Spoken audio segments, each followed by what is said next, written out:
Welcome back to Business Week here on Rise News. I'm joined now by economic commentator and HR and communications expert Ikpongke Sotiloye to discuss some of our top stories.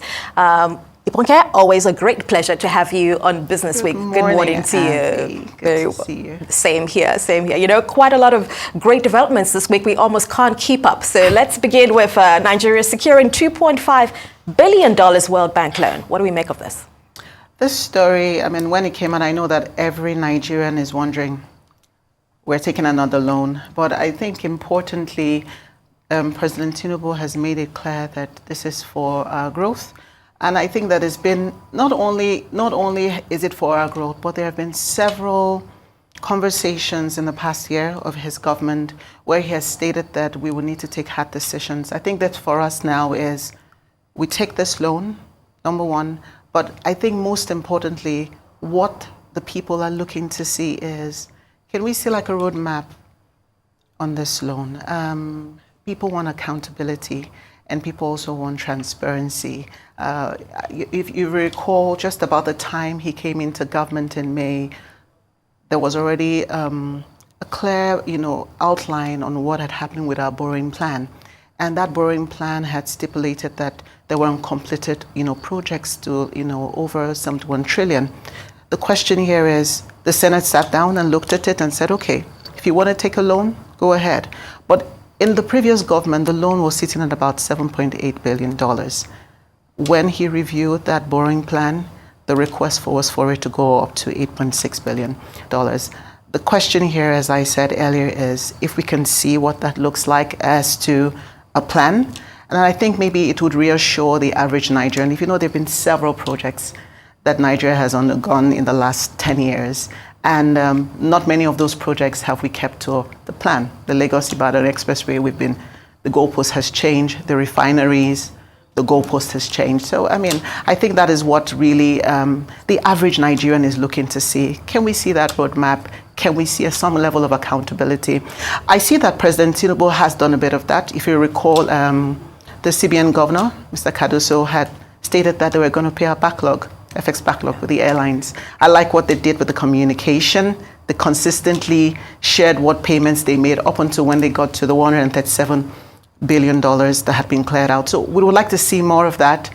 And I like what is going on so that people feel more like they're part of this whole process till it's been delivered. Yeah, I absolutely agree with your roadmap and some structure. That's what, because of course there really is this fear of almost a concern rather of, are we getting caught in the cyclical web of borrowing? Almost, are you robbing Peter to pay Paul, even if it's a short-term measure? But it's also refreshing in that same breath to look at, for instance, what the CBN governor did mention in relation to the diaspora bond or plans towards it, where we could almost see some sort of alternative inflows. I mean, there was a point where we had remittances from diasporas, where it was much higher than oil revenues. Well, you know what is so interesting? Yeah. I find that also Nigerians that are very informed are constantly looking at the Nigeria Bureau of Statistics figures, and they're saying, well, our external debts are running to about 41, as of December, $41 billion. Yeah. So you're saying, yes, I think there are lots of moving parts in this government at the time, and it's requiring of us all to be very patient to see that delivery. So great loan. It's given us about 40 years, about 1%. Who wouldn't love that? And from the World Bank, and I think it's something we need to sit back and watch, looking at how they have managed a number of projects in the last couple of months. All right. So of course we give it time, and we've seen what it's done to other economies as well. So it's really not a sore point. Well, let's move on to another refreshing development. President Tinubu launching a consumer credit scheme across Nigeria. Now, consumer credit, of course, as we know, is the lifeblood of modern economies. What do we make of it coming here? When this was announced a couple of days, I don't think it's up to about a week or so, it was announced, one of the emphasis is he wants to move Nigeria from where it is now. And we all know we're still in developing. And I like what President Tinubu is doing in putting us out there, having these meetings consistently and showcasing our strengths and our, and all the areas of revenue that Nigeria can have, obviously ultimately to grow our GDP. So for the average Nigerian, he's saying, okay, he wants that social mobility. He wants you to have access to funding for getting a home, access for funding for education, even, SMEs, the ability to get quick loans. As we know very well with the banks, you go in, you have these huge interest rates. But then again, there is still, the quick loans that you can get very quickly. But what this consumer credit is doing for you is focusing more on your NIN. You make provision of that. You just put your details. But importantly, it's clear that this will just run. They're going to kind of observe it over the first few months, and that's why they've opened it up first to the civil service. I hear that they're going to be doing it till about it will start May 15th. And then I think primarily they're able to. But one thing the special advisor for media and publicity said is, it's important that we understand that we need this cash. We need the money. And the speculations are we need about 713 trillion to be able to have that cash flow for the average Nigerian. And the expectation at the end of the day is that they're really optimistic that at least 50% of the populace would have access and grow their credit, history, back to what you said, modernizing Nigeria. Yeah, this certainly gives a wider bracket of Nigerians, like you mentioned, access to social mobility and invariably better quality of life. But what do we know about the infrastructure already put in place for the fluidity of this process? Right now, so far, they haven't said too much. The basics they've provided is there's an app. And one of the emphasis which I really like, which is I think we all know is happening with our immigration, even though there are little bottlenecks with that, is that they've made it digital. They want you to just go in there, put in your NIN, your details, your address. They have also made emphasis that you don't really need any guarantor. Emphasis on offer letter. They just want to see cash flow in your account. And they have also stated that they are doing this in partnership with the banks. It's not that the government is going to be giving out money to the populace. They're going to be working. They're sitting like a big brother, overseeing this in partnership with a number of bodies in Nigeria to ensure that cash is made available quickly. And they've also talked about, people using it as an opportunity, to siphon money, from people. No, we want to ensure that, okay, is this available? Go on the app, put in your details, and wait till your turn. Now, that wait till your turn, looking at our populace, I trust that every single Nigerian is saying, what's the interest rate? It's all going to be with the banks if we know how it works in other economies like the US, etc.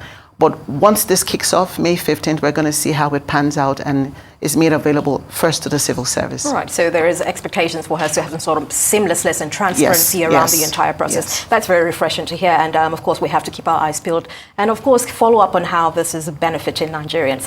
Now to another very interesting one, Dangote Refinery, yet again reducing diesel and aviation fuel to 940 naira and 980 respectively. There's some sort of miscommunication around this, though, because people think that I could just walk in there and buy it for that, right? But this is only applicable to a certain amount of liters, 5 million and 1 million respectively. Let's hear some more about this from you. This is big news. I believe the last time I was even on the news, we talked about when the refinery was opening up. I've talked about this over and over again with friends. It's important that we see what this has impacted our economy, our people, the lives, you and I, our everyday living. It started off, I think, about 1,700 last year. We moved on to January was about 1,450.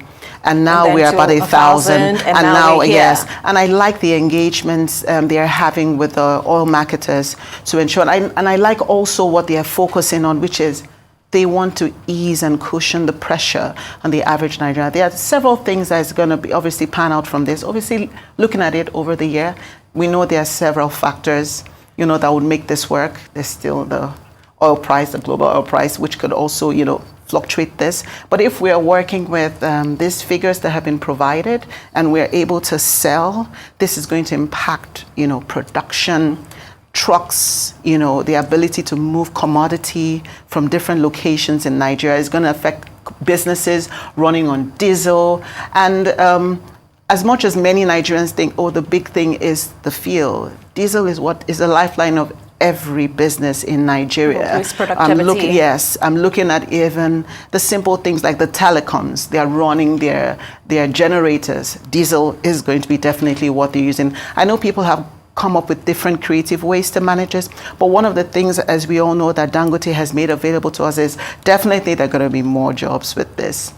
Two, people's lives are going to be, they would see that ease and cushion. Thirdly, we're going to eventually see how that pans out in our GDP. Right now, we're about 3%. We'd like to see it, even it's 0.1, in its growth path and at the end of the day. Now, of course, undoubtedly a very great development, but what are the likely implications, before we move on to our last topic, of this in relation to market forces and our other players responding to this? We see MRS has dropped from, I think, 1,007 to 1,050 per litre for diesel. What are we seeing in relation to all of this? Right now, a lot of people are like, oh my God, this is good news. But what you would find, because the price, we don't have one price. In different locations, there are different prices. But you also find that as people are selling, I found out from someone the other day that, they bought, the marketers were saying, they bought at 1,450, so they would sell at 1,200. So the price fluctuation is going to keep happening. But I think that's how we continue to collaborate, with the all marketers and come to a place where there's one unified value. I know it will fluctuate between maybe 1,000, 1,150 over time, hoping that obviously all the factors and conversations around it will work, for the growth of the people. So we'll eventually find that uniformity as we go. Okay. All right, then let's move on to Spotify. This is an interesting one. They're earning its best quarterly profits. This is a very refreshing one for me because they just came from a really, really poor, sake just last year. And this is very refreshing. 3.9 billion euros in first quarter revenues and a gross profit of 1 billion euros. What do we make of this? Spotify's story is what I think many businesses need to stop and, go and understand how they were able to do this. They've been around since 2006, and this is their first gross profit of 1 billion euros.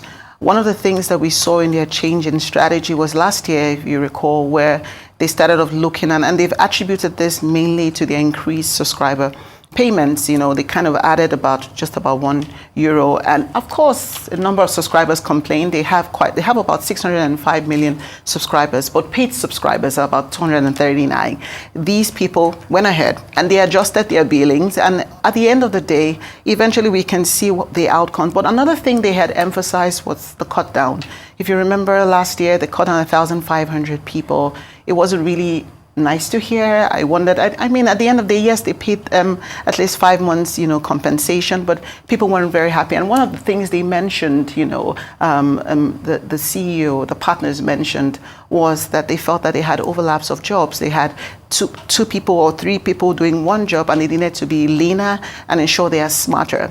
I see that these are the outcomes. And also another thing that is very good to know about Spotify at this time is the royalties they gave all the artists. They felt really good. Obviously, we're juggling several things because you have your iTunes who are wondering what's going on here. But the royalties that they paid out were good figures to the artist.